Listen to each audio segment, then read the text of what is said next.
안녕하세요. 조용히 쌓는 부입니다. 노후 준비를 연금 대신 ETF로 할 수 있을지 요즘 많이 고민하시죠? 기준은 두 가지면 충분해요. 세후 기준으로 보는 것, 인출이 얼마나 자유로운지 확인하는 것이에요. 국민연금은 기본 안전망으로 두시고 그 위에 어떤 방식으로 쌓을지만 정하시면 돼요. 먼저 막히는 부분부터 가볍게 풀어볼게요. 연금저축은 돈이 묶인다는 걱정 충분히 이해돼요. 중도해지 불이익이 있으니까 불편하게 느껴지죠. 그래서 생활비와 비상금은 아예 다른 통장에 두는 거예요. 연금계좌는 노후 전용 금고처럼 딱 구분해서 쓰면 마음이 편해져요. 이렇게 나누면 일상 자금은 언제든지 꺼내 쓸 수 있어요. 반대로 연금 쪽은 세액공제와 과세 이연에 따른 복리효과를 고스란히 누리게 되죠. 예를 들어 매달 30만원은 연금저축에 적립하고 비상금은 CMA에 두는 식이에요. 급할 땐 CMA에서 쓰고 연금은 그대로 굴리는 흐름이죠. 또 하나, ETF 수익률만 높으면 무조건 유리하다는 생각도 자주 들리죠. 겉으로는 맞아 보이지만 실제로 손에 남는 금액은 달라질 수 있어요. 이유는 간단해요. 세금을 언제 내는지, 어떤 규칙으로 꺼내 쓰는지가 다르기 때문이죠. 일반 계좌 ETF는 배당을 받을 때마다 세금이 나가요. 매도할 때도 과세 이벤트가 생기죠. 이게 꾸준히 누적되면 세금 드래그로 작동해요. 반면 연금 계좌는 과세가 뒤로 밀려요. 자금이 더 오래 복리로 굴러가죠. 연금으로 받을 때 상대적으로 낮은 세율 구간을 활용할 여지도 있어요. 그래서 숫자상의 수익률만 보지 말고 항상 세후 기준으로 비교하시면 헷갈림이 줄어요. 이제 방향을 정리해 볼게요. 연말정산에서 세액공제를 받을 수 있으시면 연금부터 채우는 편이 보통 유리해요. 초반에 환급이 들어오면 출발선이 한 걸음 앞서지죠. 꺼내 쓰는 자유도 중요하시면 ISA를 곁들이는 구성이 좋아요. 필요할 때 자금을 자연스럽게 연결하기 쉬워요. 단순함과 자유가 최우선이시면 일반 계좌 ETF 중심으로 가도 충분해요. 그 대신 불필요한 매도는 줄여서 과세 이벤트를 최소화해보세요. 흐름은 간단해요.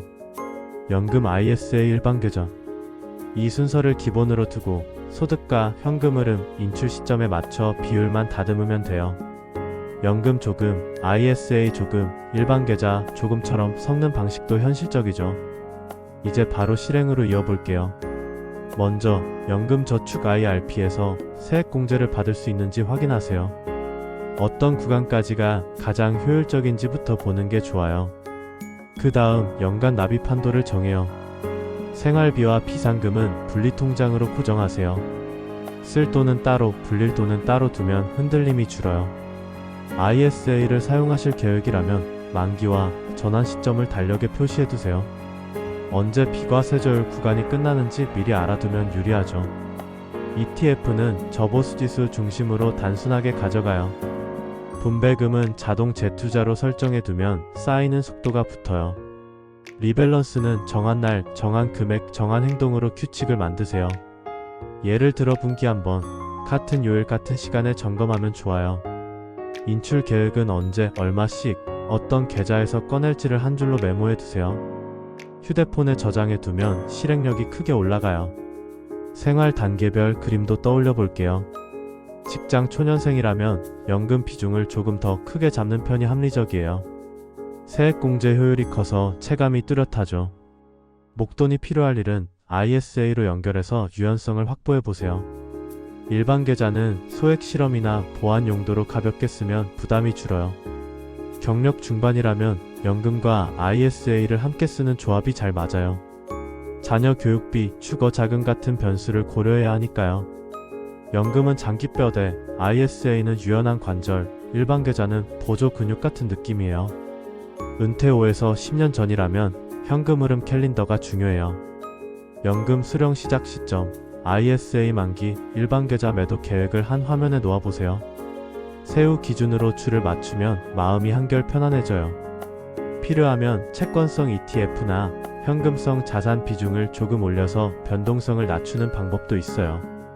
계좌별 성격은 이렇게 요약할 수 있어요.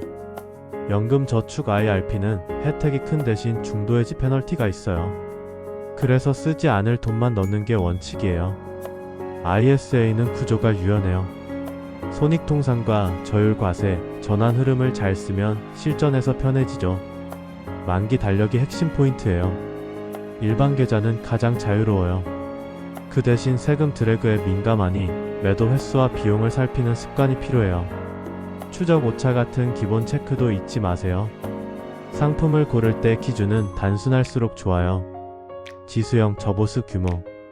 이 세 가지만 챙겨도 절반은 정리돼요.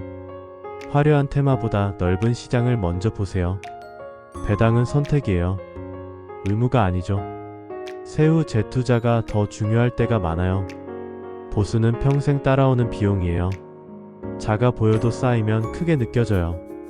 마음 관리도 실제 수익에 직결돼요. 가격이 오르내리면 누구나 흔들려요.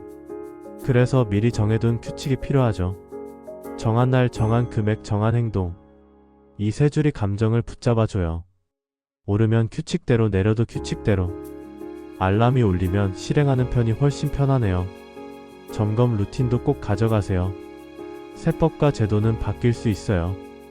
환율과 변동성도 그때그때 다르죠. 연일회, 날짜를 정해 핵심만 확인해 보세요. 한도, 세액공제 만기, 보수, 배당 정책 같은 요소들이에요. 변한 게 있으면 비중을 조정하고 없으면 유지하는 식이 좋아요. 루틴이 쌓일수록 투자도 안정적인 호흡을 찾게 돼요. 혹시 이런 마음이 드실 수 있어요. 지금 시작해도 늦지 않았을까? 늦었다고 느낀 그 순간이 가장 빠른 출발점일 때가 많아요.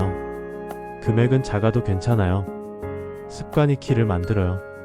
한 달에 한 번 같은 날 같은 금액. 이 리듬이 시간과 함께 자산으로 바뀌어요. 정리하면 길은 이렇게 이어져요. 세액공제가 가능하면 연금부터 한 걸음. 자유가 필요하면 ISA를 곁에 두고 한 걸음. 단순함과 자유가 우선이면 일반 계좌 ETF로 한 걸음. 그리고 언제나 세후 기준. 여기에 정한 날, 정한 금액, 정한 행동만 꾸준히 더하시면 충분해요. 이 내용은 특정 종목이나 상품을 권유하기 위한 목적이 아니에요. 최종 판단과 책임은 투자자 본인에게 있어요. 결정 전에 소득 구간과 최신 규정을 꼭 확인해 주세요. 조용히 쌓는 부, 마음이 편안해지는 투자 이야기.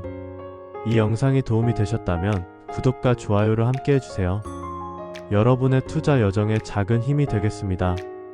오늘도 조용히 쌓는 부와 함께 해주셔서 고맙습니다.